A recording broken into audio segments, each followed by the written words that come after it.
Children of the Oak Walker. Part 22 by random appellation 468.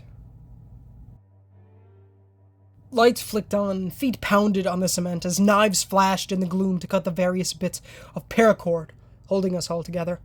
I ran behind the others, pulse roaring under the skin of my temple, and both ears crawled with the echoes of wooden legs that ran throughout the sewage system. Is that from the right side tunnel or left? Are those more flanking us from the front? There's too many! I can't keep track. Andrea sprinted not far ahead of me, and in the brief strobes from the surrounding flashlights, I caught how pale her already white face had grown. The charges! Someone throw me a satchel charge! Come on!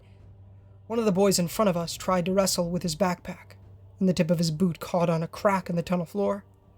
Down he went, and the column split in two as the smugglers in the vanguard ran on, while the 6 of us left behind fell all over each other in the dark. I barely avoided tripping myself and skidded to a halt beside my groaning, prostrate companions. Shadows closed in from all directions, and I no longer needed the focus to hear the onslaught of legs.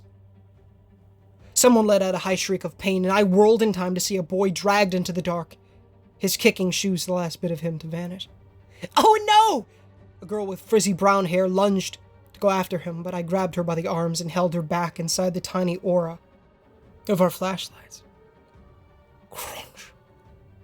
A wet, nasty rupture cut off the boy's cries, and the cascade of wooden legs skidded closer.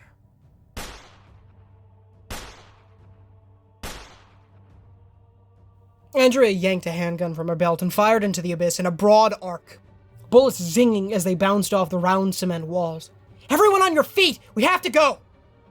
Where? A scrawny kid with freckles on his nose scrabbled backwards, and something greasy and black snapped at the place he'd just been. They've got us cornered! Waving my shotgun light at the darkness, I barely caught a blur on 4 wooden legs, bent at weird angles like a post had been split, and the rusted gleam of a green metal mailbox.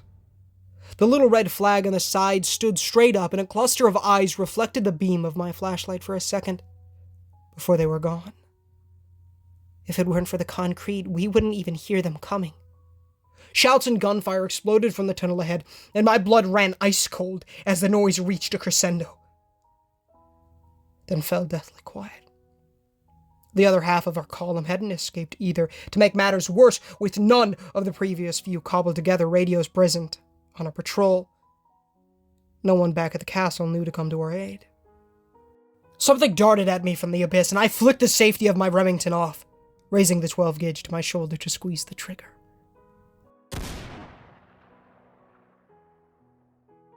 Fire spat from the sawed-off barrel of the aged hunting gun, and a murky shape went down in a twitchy fit of thrashing legs. Got you. I rested my light on it for a moment, exhilarated that I'd managed to hit one, and my eyes picked up something else across the drainage trench down the center of the tunnel. A door. It had been welded from the same rusted angle iron as the front gate for the castle station, but stood much smaller, about man-sized, and covered in dust. It looked as though no one had been in it for years, and as far as I could see, it had no other way for a creepy crawly the size of a shopping cart to get inside. Bingo. This way! I rammed the pump of my shotgun back and forth, slinging buckshot into the shadows as the mailboxes circled. Backing up against the far wall, I ran at top speed to leap across the sludge-filled trench, feet bicycling in the air. For a brief half-second, I worried that I might fall into the rank sewage in the trench, but my shoes met the other side with a hard slap to the arches of my feet. Wooden footfalls clacked toward me from the right, and I leveled my 12 gauge at the unseen attacker. Fear took hold of me. The empty barrel of my shotgun wafted smoke, and I knew there was no time to reach for the shells on my belt. My heart stopped, the world slowed, and from the inky shadows I watched 2 splintered legs rear up, and the metal lid of the mailbox fell open. Black, sticky strands coated the inside, knotted together in pulsating tendons and sinews, much like the brain shredder that had attacked me on my first night in Barron County. These grotesque bits of oily muscle stretched forth, and a set of jaws appeared, lined with 3 rows of needle-like teeth. The 2 forelegs rose in the air like enormous mandibles, ready to curl around me and draw me in for the kill. No less than 4 separate eyes on slimy eye stalks peered from where they sprouted out of the ventilation holes in the central box, the eyeballs colored like coal. and devoid of any sentiment whatsoever. Ebony goo exploded against the wall to my left, and the creature tumbled over itself to the floor. Andrea racked the bolt on her scoped rifle and jerked her head at the door. "Get it up! I'll cover you!" With trembling fingers, I pawed at the pouch on my hip and shoved more green plastic shells into my gun. Even as a horde of legs scuttled over the cement, swarms of the creatures bearing down in a wave of silent hunger. I put the muzzle of my shotgun a few inches from the old lock and yanked the trigger to send bits of metal whizzing in every direction. The door gave in with a few stout kicks, and I waved my light at the others in a hoarse shout. "It's open! Hurry! I'll keep them back! Jump!" In full retreat, the others lunged across one by one, and I fired until my shoulder ached. Unlike some of the surface-dwelling creatures, the mailboxes acted without any fear, throwing themselves into my bullets like mindless drones. They stacked up on their dead comrades, vaulted off the curved walls and ceiling, and galloped through the sludge and the drainage trench to snap at our ankles with their extending jaws. 12-gauge grew warm, steam rose from the wood and metal, but the nightmarish things didn't stop. As soon as Andrea landed on the cracked cement, we rushed into the room and slammed the creaky iron door shut. From the look of it, this had at one point been some kind of maintenance shop, a smaller room almost like a closet with a few rusted sheet metal wall lockers, an old steel workbench, and piles of grimy trash heaped in the corners. Dust coated everything in thick, fluffy, off-brown layers, and the air smelled of musk so strong that it caught in my throat. The others piled in behind me, and I risked a tetanus infection to reach for one of the decrepit wall lockers. "Help me wedge the door shut." My shoes slipped and slid over the dirty floor, and I put my shoulder to the locker with all my strength. The rest of the smugglers joined me, and we heaped the two lockers against the bars, shoving the hefty workbench against it. Under the weight of the mutant's assault, the door heaved, and wooden appendages reached through to feel around for us. Gelatinous black jaws gnawed at the angle iron, scrabbling with animalistic fury at our primitive barricade. Not a sound came from the mailboxes, not one chirp, squeak, or click, but something about their frenzied struggle made my guts squirm. If these things ever got to Louisville, the city wouldn't stand a chance. A set of saliva-covered jaws slithered from one of the boxes, pressed against the bars, and snapped inches from my face as we held the barricade together from the opposite side. Its breath stank of dirt and rot, like moldy earthworms mixed together and left in the sun. Driven mad by how close I was, the mailbox leaned hard against the door, and the steel ground backward a few inches. Arching my neck away from the thing, I slid a free hand over my belt, drew the .45 from its holster, and brought the barrel up to the mailbox teeth. Viscera coated the ceiling above our heads, and the mailbox yanked itself backwards in a spasmodic jolt, releasing enough pressure to allow us to shore up our meager defenses. With the steel workbench propped at an angle, the door stayed shut, and we were able to step back with ringing ears and panting breaths. "What do we do now?" The frizzy-haired girl darted around the room in a panic, sweeping at the walls with her hands to knock off clouds of dust. There's no way out of here. There's no way out. We're trapped." "How many bullets do you have left?" The scrawny boy called to his friend and clawed at the pockets of his ragged cargo pants in an anxious search. "I'm on my last mag." His shorter companion slid the aforementioned magazine into his pistol with a white-faced grimace. One of the team, a younger girl with reddish-brown hair and rather familiar facial features, settled closer to Andrea. "We're going to be okay, right?" Her pretty face coated in a faux bravery. Andrea took the girl by the shoulders and nodded, her weak smile broken by flinches as the mailboxes slammed against the door again and again. "Of course we are." The younger one, who had to be maybe 12 or 13 at most, eyed the door, her chest rising and falling in shallow gasps. "I should have listened to Mom and Dad. You should have left with me. It's going to be fine, okay?" Andrea's words came with a bit of a bark to them, and she gripped her sister's shoulders with a hard stare. "I promise, Lucille. Just stay behind me. It's going to be all right." Her sister. Poor kid. I'll bet she has to come along on this. Probably thought it would be an easy run. I swallowed a dry cough and scanned the room with worried eyes. The freaks were rallying on the barricade, and sooner or later they might gain enough numbers to move it. I'd gotten us into this mess, so I had to find a way out.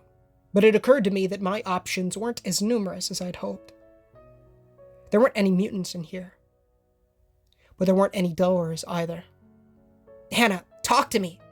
Andrea clamped a hand over my elbow and guided me to one side. Her blue irises clouded with a frenzied desperation. What's the plan? We can't stay here.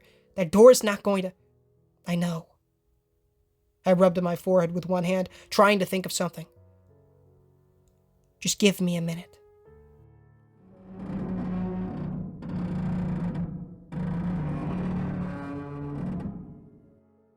We don't have a minute, she hissed back, and the door groaned with an eerie tension, rust flakes tumbling to the ground as a few of the bars began to bend.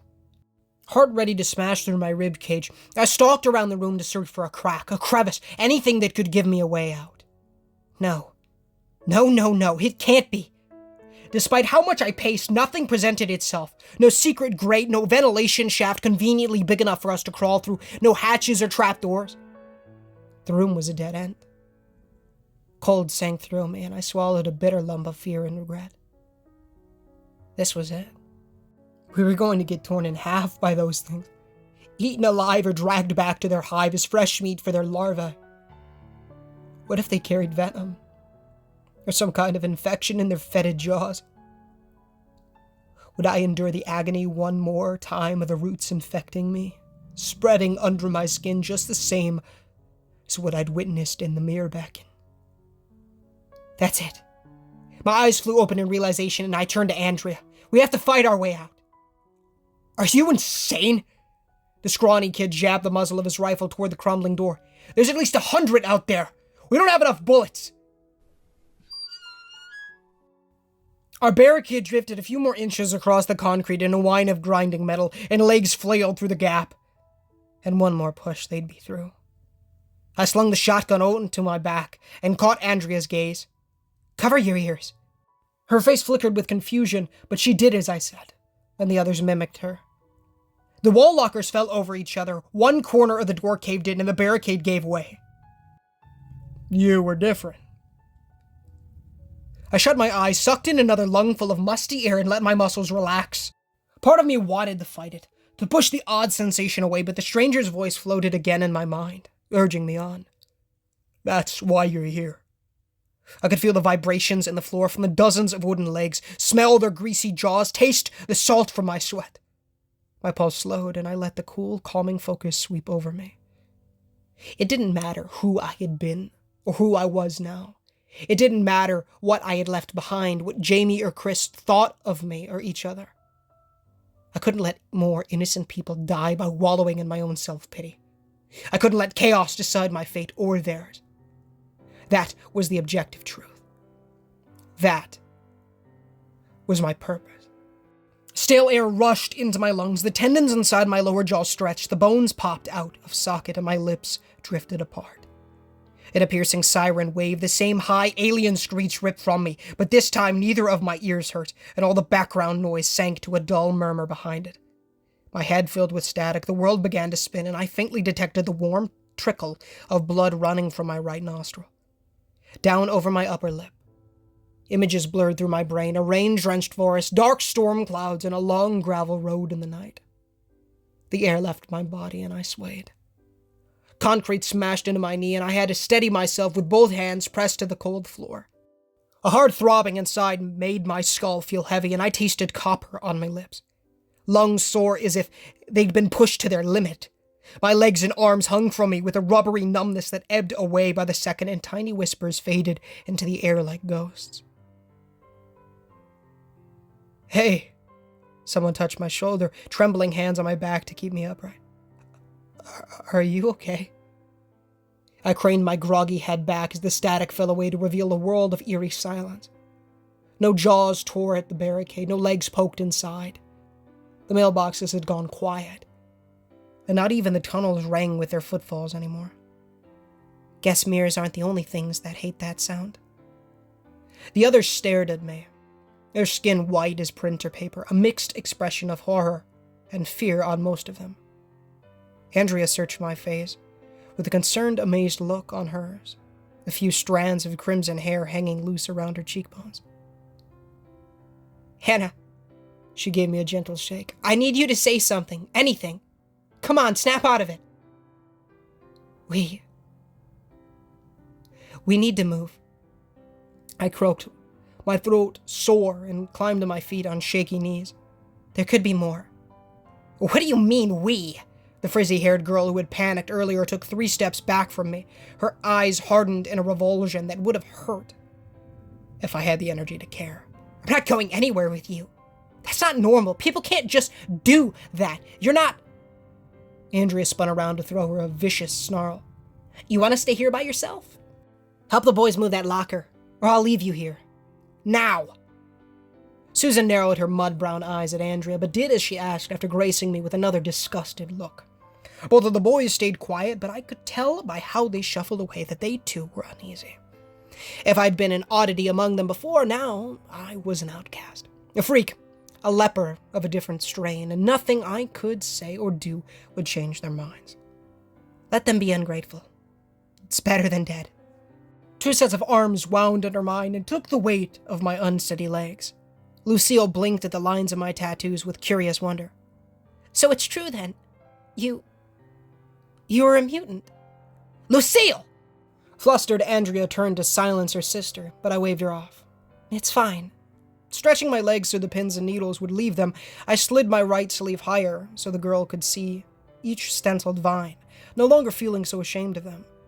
I got really sick before ELSAR captured me. They managed to cure it, but it kind of made me look funny. So they gave me the tattoos to help.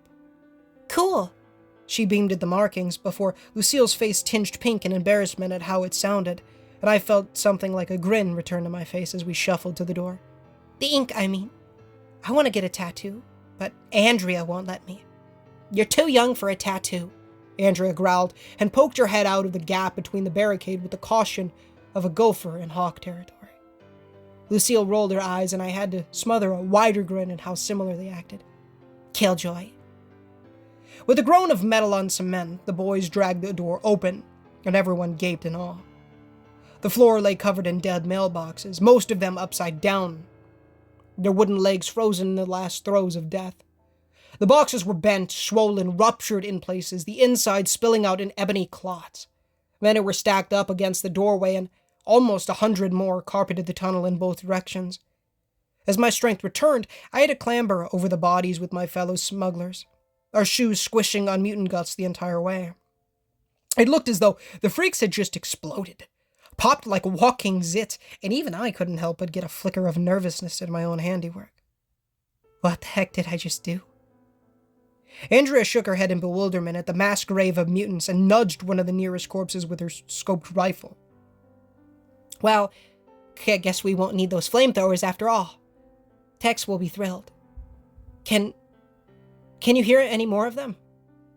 Accepting a drink from a water bottle she offered to me, I gulped a few lukewarm mouthfuls and sighed. If there's anything else out there, it isn't moving. Her shoulders slackened and Andrea blinked hard against moistened eyes, a disbelieving half smile on her lips. You know, for a moment there I thought we were goners. I kicked at a mailbox leg and suppressed a gag at how it curled in reflex. Me too. Andrea glanced at the others, who began to pick their way back across the mutant-strewn battlefield, and looked back at me with a melancholy grimace. Do you really have to leave? Her disappointment hurt, but I knew it was for fondness, not failure. And so I hefted my shotgun higher on one shoulder. Unfortunately, yeah. New Wilderness can be dangerous, but it's one of the only free places left. If we want to beat this stuff, we have to start somewhere. Would you do me a favor, then? Andrea's eyes wandered to her sister, who had contented herself with stomping on the limp eye stalks of the dead mailboxes to pop them like bubble wrap. I don't want Lucille to spend the rest of her life in the tunnels, hiding like a rat from the Organs. She's a good worker, she's smart, and she'll hate me for it, but would you take her with you? Yikes, that's going to cause an argument for sure. Frowning, I looked down at my gore-covered shoes and thought hard. The journey had already promised to be daunting just for me to cross the county alone. With more people, especially someone like Lucille, who had never been outside the walls, it could be even more dangerous. Deep down, I knew I couldn't say no. Not when Andrea had saved my life. And when I would have begged on hands and knees for the opportunity if it had been me. Still, Lucille would be furious, no doubt, and there would be one more person for me to worry about on my trek south. You could come too. I kept my voice low and traced a grimy line on the floor with the toe of my sneaker. We could always use a good sharpshooter. Her expression fell and Andrea made a bittersweet smile. I can't leave the others. Not when victory could be so close. If your offense succeeds. We're a team here. They need me. She needs you. I rested my hands on both hips and pointed an elbow to where Lucille continued her eye stalk smashing campaign. I'm willing to take her, but fresh air and sunshine aren't as important as family.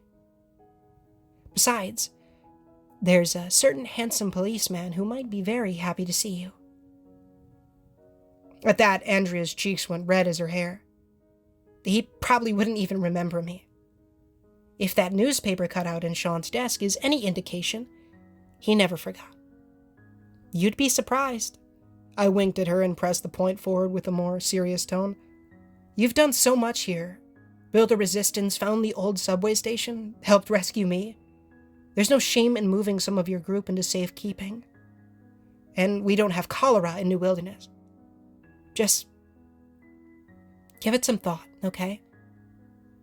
She bit her lip and Andrea's blue eyes sparkled in what appeared to be a small gleam of conflicted hope. I'll think about it. The rest of the journey back through the tunnels was a silent affair, more due to the pensive thoughts of the group rather than any further precautions. As for myself, I remained torn between relief and anxiousness at the unknown future before me. I'd crossed a Rubicon of sorts, turned a new leaf in this abandoned section of the Appalachian foothills. How or where I would belong after all this was over, I didn't know. I wasn't sure if I ever would. Maybe I would be doomed to roam the countryside, a hermit living amongst the birds and beasts until the day I died. Regardless, I vowed that I wouldn't spend the rest of my days crying over what could have been, whether it involved my old hazel eyes or the estranged affections between Chris and I. No, if I could, I would live and help others to do the same. First, however, I would have to attempt what so many others in the Resistance had failed to do. Cross the wall. Adjusting my belt, I flexed my neck so it would crack, and realized how close it was to the motion I'd seen Jamie use so many times when she had tight muscles. I'm coming for you, Lanson. I scowled in the dark and ground my teeth at the memory of her crocodile tears as the soldiers carried me away. You can lie all you want, but it won't make a difference once I walk back through those gates. I'm coming for you. And I'm going to put an end to this.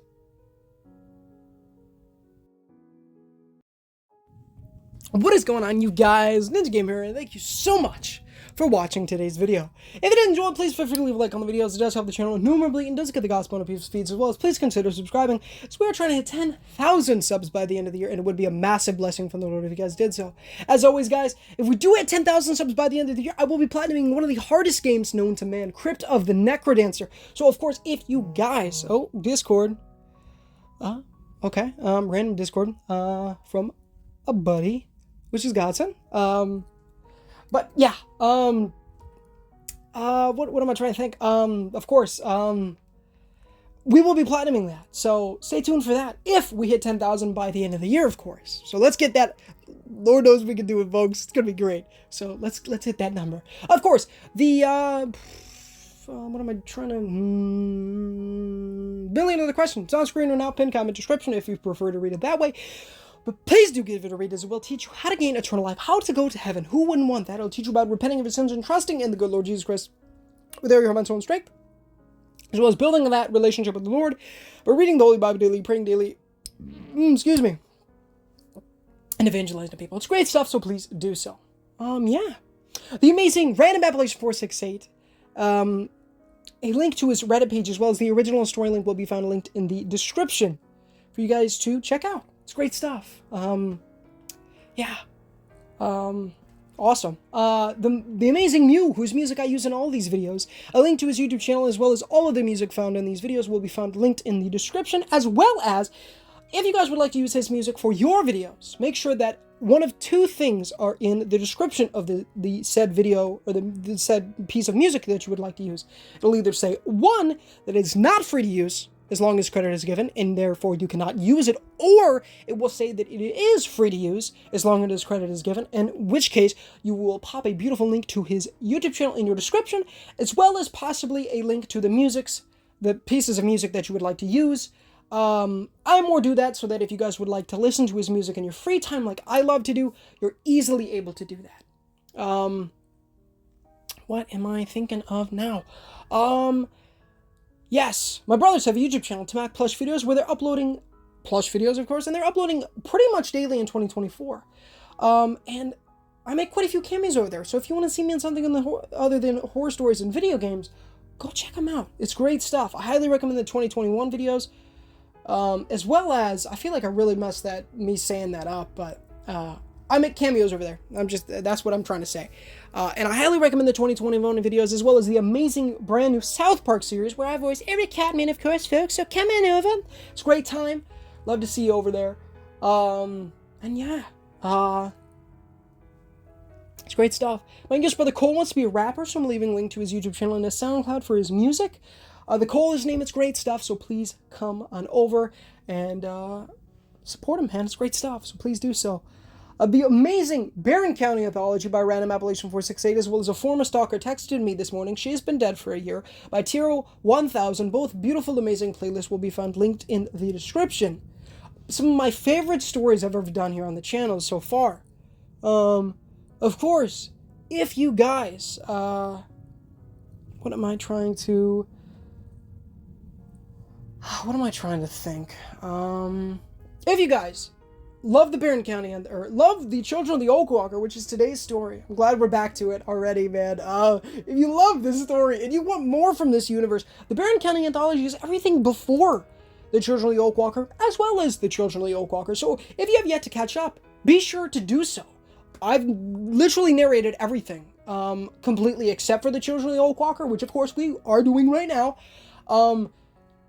And it'll help you understand a lot more about a lot of these people's stories, especially Andrea, which she had a lot of time, a lot of role in this part here. This was a great part. I'm sorry, I left you on such a cliffhanger last time, man. I always do that. Every time I take a somewhat decent break from this series, I seem to leave on an insane break, or insane cliffhanger. The first one, which if you haven't caught up, spoilers, of course, but the first one was when Hannah got stabbed.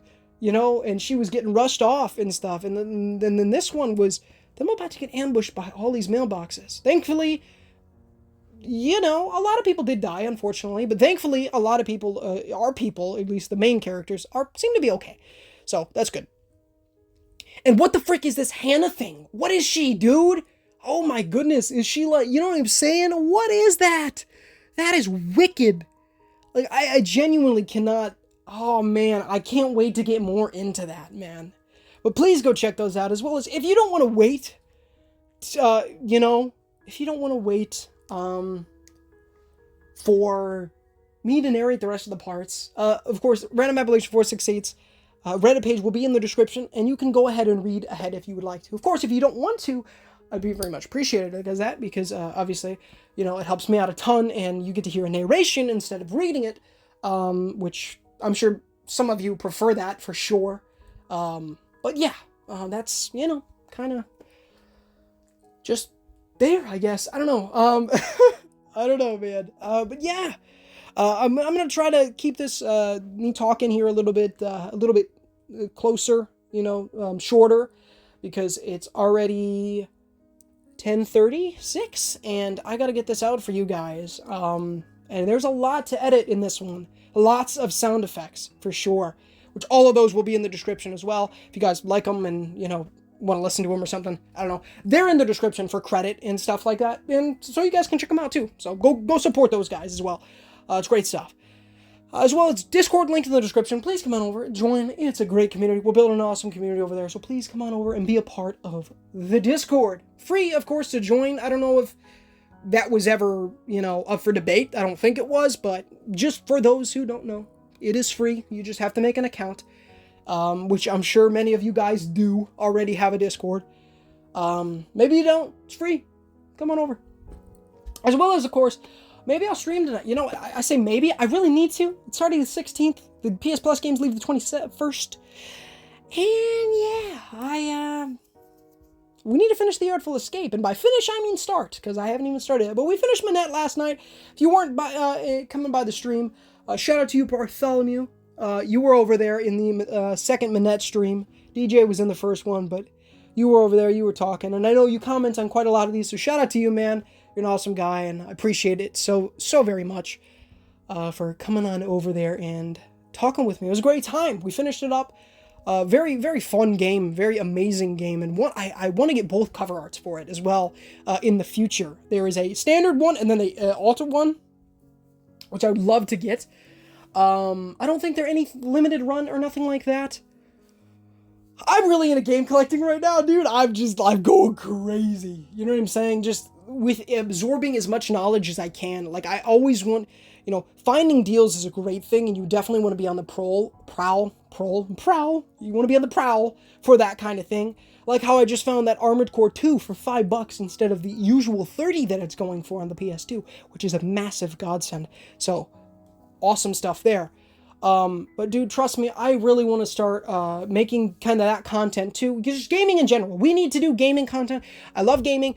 It's literally like probably one of the biggest parts of my life, obviously. I am Ninja Gamer after all. You know what I'm saying? I'm sure some of you were like, why is his name, you know, I'm known as Ninja Gamer. Like, that's what my family, you know, sometimes calls me. You know what I'm saying? I would never change my name. Just putting that out there. But I do love making horror content because it's so much fun, and you get to experience all these amazing stories. You get to, you know, work with so many awesome authors who make such good stuff, and you get to put it out into the world, you know what I'm saying, in a narration format, you know what I'm saying, and it's just so good. So thank you so much for that, guys. It's been an absolute blessing and an honor to be able to do this for you guys.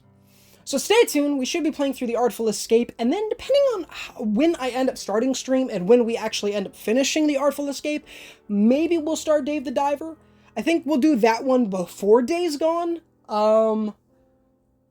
Just because it's already downloaded and stuff like that. Also, I believe Days Gone is on PS Plus, and I believe it is also a PlayStation exclusive, which of course means that it very rarely will leave the service, because it is a PlayStation title.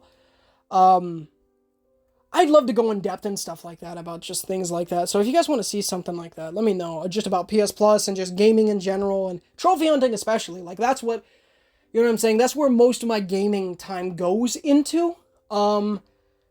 Pretty much everything else is Switch and PC. Very little Xbox, although I do love Xbox. And ask me if I like PlayStation or Xbox better, and I probably would say Xbox because of the 360.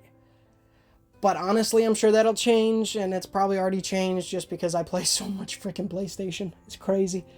But yeah, we will be starting The Artful Escape most likely tonight. And I definitely need to, for sure, because if I don't, I will feel like I'm not making progress on anything, I guess, if I'm just watching videos and stuff like that. So that's something I want to do tonight. So I believe it's about a 3-hour game or so, very highly praised from the community in general. A lot of people love it. So hopefully it's as good as they say it is. Usually, you know, if something's really good, it's usually really, really good. You know what I'm saying? And even if something is rated badly or whatever, it's usually pretty good too. A lot of people didn't like the Walking Dead Destinies, mainly probably because of the voice acting and the cutscenes, but I love that game. It was amazing. It was such a good one, and I absolutely love it. And I'm really excited for the second installment, man. Really excited for that. It's going to be great. It's such a cool idea. So that's one of the reasons I love it so much. But of course, yeah, I'm going to let you guys go. It's already been a while, and I need to get to editing so that this video can go up and not be late. Thankfully, it wasn't late yesterday. Praise the Lord for that. It almost was.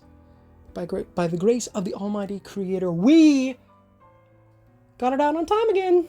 Yes, sir. I don't know, guys. I love you. I'll see ya. Thank you so much for watching. Stay tuned for awesome content coming soon. Horror stories, obviously, are always on the, daily horror stories. Near daily, anyways. There are a few days I've missed, obviously. I've missed about, well, there was a week that I didn't because of, obviously the strike. And then obviously, all of the, what is it? The couple days that one that I took off because I was sick, which is like the first sick day I've ever taken. Interesting. And then another one because I wanted to spend time with my Nana. Obviously, she had just gotten home from Georgia, and yeah. So, but yeah. Other than that, we've been doing it for about 7 months straight now. Actually, maybe, yeah, about 8 months maybe now. I don't know. But I love you guys. Thank you so much for watching. And until next time, guys, I will see y'all in the next one. But of course, guys, this is Ninja Gamer signing off.